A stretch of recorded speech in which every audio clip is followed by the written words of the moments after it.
আন্তর্জাতিক বাজারে রেকর্ড উচ্চতায় পৌঁছেছে সোনার দাম। প্রতি আউন্স সোনার দাম $5,000 ছুঁই ছুঁই। এদিকে প্রথমবারের মতো প্রতি আউন্স রূপার দাম $100 ছাড়িয়েছে। শুক্রবার রূপার স্পট মূল্য 5.1% বেড়ে দাঁড়ায় প্রতি আউন্স $101, আর সোনা প্রতি আউন্স $4,988 পৌঁছেছে। নতুন বছরের শুরুতেই সোনা রূপার এমন দাম বৃদ্ধি মূল্যবান ধাতুর বাজারে ব্যাপক আলোচনার জন্ম দিয়েছে। তবে সোনা রূপার দাম যত বাড়ছে, আন্তর্জাতিক পর্যায়ে ঝুঁকিও তত বাড়ছে।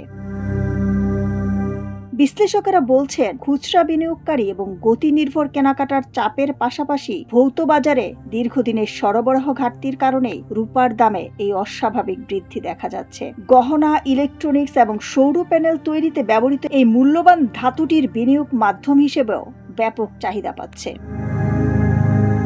চলতি বছরে এখন পর্যন্ত রূপার দামে বেড়েছে প্রায় 40%। এর আগে গত বছর রূপার দাম লাফিয়ে বেড়েছিল 147%, যা 1983 সালের পর থেকে সর্বোচ্চ বার্ষিক প্রবৃদ্ধি।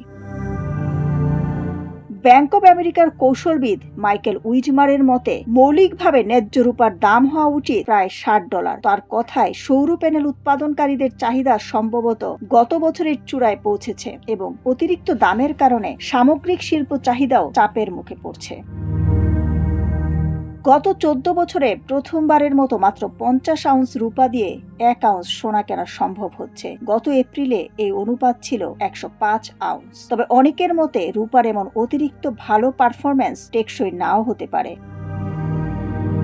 ডেস্ক রিপোর্ট, সোনালী নিউজ।